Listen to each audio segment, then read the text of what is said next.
اور سب سے واضح مثال 14ویں صدی ہجری کے اندر جو مجددین ہیں ان میں 3 بڑے نام آتے ہیں۔ پہلا محمد ناصر الدین البانی، دوسرا شیخ عبدالعزیز ابن باز، اور تیسرا شیخ محمد بن صالح العثیمین رحمہم اللہ تعالی۔ میرے بھائیوں، معلوم یہ ہوا کہ تجدید دین کا کام، اس کا تعلق کسی ایک فیلڈ سے نہیں ہے، اس کا تعلق حدیث سے بھی ہے، اس کا تعلق تفسیر سے ہے، اس کا تعلق فقہ سے ہے، اس کا تعلق سیاست اور حکومت سے بھی ہے۔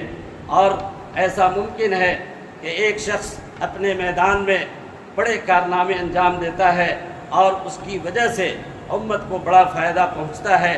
ایسے شخص کو علماء کرام نے امت کے مجددین کے اندر شمار کیا ہے۔ یہ جو گفتگو میں نے آپ کے سامنے کی مجددین یا تجدید کے مفہوم سے متعلق، اصل میں مجھے یہ بتانا ہے کہ 14ویں صدی ہجری کے سب سے عظیم محدث اور مجدد محمد ناصر الدین البانی رحمۃ اللہ علیہ، ان کے تعلق سے بعض غلط فہمیاں لوگوں کے درمیان، اہل علم کے درمیان پھیلانے کی کوشش کی جا رہی ہے۔ خاص طور پہ اہل علم، طلبۃ العلم کے ذہن کو خراب کرنے کے لیے ان کے کارناموں، ان کی کوششوں اور ان کی محنتوں کو بہت ہی ہلکے انداز میں پیش کیا جا رہا ہے۔ میرے بھائیوں، علامہ ناصر الدین البانی رحمۃ اللہ علیہ کے تعلق سے اسی منبر سے میں نے 24 نومبر 2023 کو ایک تفصیلی خطاب کیا تھا، خطبہ جمعہ دیا تھا، جو انشاءاللہ محفوظ کیا ہوا ہوگا بچوں نے۔ آپ اس میں ان کی زندگی کے احوال و کوائف اور انہوں نے کس طریقے سے تعلیم حاصل کی، ان کی زندگی کے مراحل کو تفصیل سے بیان کیا گیا ہے۔ آج کے خطبے میں صرف یہ بتانا چاہتا ہوں کہ علامہ محمد ناصر الدین البانی نے جو تجدیدی کارنامے انجام دیے ہیں، ان میں ان کا جو فیلڈ ہے، ان کا جو میدان ہے، میرے بھائیوں، وہ علم حدیث کا میدان ہے۔ آج کی تاریخ میں دنیا کے کسی بھی گوشے میں آپ جائیں، اہل سنت والجماعت کی مساجد ہوں یا اہل سنت والجماعت کے مدارس ہوں، جامعات ہوں، طلبۃ العلم کا حلقہ ہو، حلقہ دروس ہو، ساری جگہوں پہ جب بھی حدیث کی بات آتی ہے یا جب بھی حدیث پڑھی جاتی ہے، صحیحین کی حدیث کے علاوہ تمام کتابوں کی حدیثوں کی تصحیح اور تضعیف کے لیے جب تک محمد ناصر الدین البانی کا نام ذکر نہیں کیا جاتا، تب تک اہل علم کو اطمینان نہیں ہوتا۔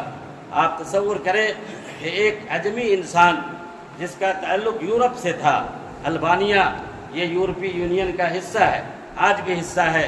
سن 1912 عیسوی میں سلطنت عثمانیہ کے خاتمے کے بعد ایک مستقل جمہوری ملک کی حیثیت سے اس کا وجود عمل میں آیا، اور اسی ملک میں سن 1914 عیسوی میں علامہ محمد ناصر الدین البانی رحمۃ اللہ علیہ کی پیدائش ہے۔ میرے بھائیوں، ان کی تعلیم پورے طور پہ سیریا یا شام کے شہر دمشق میں ہوتی ہے، اور کس طریقے سے اللہ رب العالمین نے ایک عجمی انسان کو، جس کی نہ زبان عربی اور نہ جنہوں نے 10 سال تک انہوں نے عربی کی تعلیم حاصل نہیں کی، اس لیے کہ 9 سال کی عمر میں ان کے والد نے ان کو البانیہ سے لے کر کے دمشق کا ہجرت کیا تھا۔ اللہ رب العالمین نے ان کو منتخب کیا اس بات کے لیے کہ وہ علم حدیث کی خدمات انجام دیں۔ آج دنیا کے تمام دارالکتب میں، تمام مکتبات میں علامہ البانی کی کتابیں سینکڑوں کی تعداد میں، ہزاروں صفحات کے اندر پھیلی ہوئی کتابیں آپ کو ملیں گی۔ سلسلۃ الاحادیث الصحیحہ ہو یا سلسلۃ الاحادیث الضعیفہ، سنن اربعہ کے اوپر علامہ البانی نے جو کام کیا ہے، صحیح سنن ابی داؤد، ضعیف سنن ابی داؤد، صحیح سنن نسائی، ضعیف سنن نسائی، صحیح ترمذی، ضعیف ترمذی، صحیح ابن ماجہ، ضعیف ابن ماجہ، یہ وہ کام ہیں جن کو علامہ البانی رحمۃ اللہ علیہ نے بالتحقیق کے ساتھ اسماء الرجال کی تفتیش کے ساتھ جرح و تعدیل کے قواعد کی بنیاد پہ حدیث کی تحقیق کر کے حدیثوں کی تصحیح اور تضعیف کا کام کیا ہے۔ میرے عزیز طلبہ، ان تمام خدمات کے ساتھ ساتھ ہمیں یہ بھی یاد رکھنا چاہیے کہ محمد ناصر الدین البانی رحمۃ اللہ علیہ وہ انسان تھے، وہ ایک انسان تھے، اور ہمارا منہج یہ ہے، ہم اہل الحدیث ہیں، ہم سلفی ہیں، ہمارا منہج یہ ہے کہ ہم کسی شخصیت کی اتباع نہیں کرتے، یا ہم کسی شخصیت کے تمام اقوال کو بغیر جانے یا بغیر سمجھے قبول نہیں کرتے۔ علامہ البانی بلا شبہ اس صدی کے مجدد اکبر ہیں، لیکن اس کے ساتھ ساتھ وہ ایک عالم ہیں، وہ ایک انسان ہیں، ان سے بعض غلطیاں ہوئی ہیں، اور انسانی ناحیے سے ان سے اور بھی غلطیاں ہو سکتی ہیں۔ مثال کے طور پہ دو چیزیں میں آپ کے سامنے رکھوں گا۔ ایک، اعتکاف کے مسئلے میں علامہ البانی کی جو رائے ہے اس سے محدثین نے اور جماعت اہل حدیث کے کبار علماء نے اختلاف کیا ہے۔ علامہ البانی کی رائے یہ ہے کہ اعتکاف صرف دنیا کے 3 مساجد میں کیا جا سکتا ہے، ایک بیت اللہ، دوسرے بیت المقدس، اور تیسرے مسجد نبوی۔ اس مسئلے کی بنیاد جس حدیث پہ ہے، اس حدیث کو علامہ البانی رحمۃ اللہ علیہ نے اپنی کتاب میں نقل کیا، اور اس کے درجات پہ گفتگو کرتے ہوئے اپنے موقف کو ثابت کیا، لیکن علامہ کے اس موقف سے علماء اہل حدیث نے کبھی اتفاق نہیں کیا۔ اسی طریقے سے جہری نماز کے مسئلے میں علامہ البانی کی رائے پہلے بھی تھی، اور اخیر عمر تک یہی رائے رہی کہ جہری نماز کے اندر امام اگر جہری قرات کرتا ہے تو مقتدی قرات نہیں کرے گا، بلکہ وہ خاموش رہے گا۔ اس کے لیے قرآن مجید کی آیت اور کئی صحیح احادیث سے انہوں نے استدلال کیا ہے، اور اپنے اس موقف کو دلائل کی روشنی میں بہت ہی ٹھوس انداز میں ثابت کیا ہے۔ لیکن اس کے باوجود علماء اہل حدیث نے بر صغیر کے خاص طور پہ علماء نے اس موقف سے کبھی اتفاق نہیں کیا۔ اسی طرح ان کے سلسلے میں بعض ردود بھی لکھے گئے، بعض کتابیں بھی ان کے خلاف شائع کی گئی۔ علامہ البانی خود بھی ایک بہت متواضع انسان تھے، ان کی زندگی میں ان کے اوپر جو تردیدیں ہوئی ان میں سے بعض کو انہوں نے بڑی خندہ پیشانی کے ساتھ قبول کیا، بعض کا اعتراض کیا، اور یہی وجہ ہے کہ خود ان کی زندگی کے آخری حصے میں ایک ایسی کتاب بھی شائع کی گئی جس میں احادیث کے احکام جن سے انہوں نے بعد میں رجوع کیا تھا اس کو جمع کر کے تراجعات الامام الالبانی کے نام سے شائع کیا گیا۔ عزیز طلبہ، آپ طلبۃ العلم ہیں، آپ جامعہ امام ابن تیمیہ میں علم حدیث اور علم شریعت حاصل کر رہے ہیں۔ آپ کو ہمیشہ بیدار رہنا چاہیے، بیدار مغز رہنا چاہیے، اور اس طرح کی جو چیزیں علماء حق کے خلاف پھیلانے کی کوشش کی جا رہی ہے اس سلسلے میں پوری آگاہی رکھنی چاہیے، پوری معلومات رکھنی چاہیے۔ اب اخیر میں ہم دعا کرتے ہیں اللہ رب العالمین ہمیں صحیح اسلام کی توفیق عنایت فرمائے۔ اللہ تعالی شیخ الاسلام محمد ناصر الدین البانی رحمۃ اللہ علیہ کی لغزشوں کو معاف فرمائے۔ اللہ تعالیٰ انہیں جنت الفردوس میں اعلیٰ مقام عطا فرمائے۔ وصلی اللہ تعالی علی نبینا محمد وعلی آلہ وصحبہ وسلم۔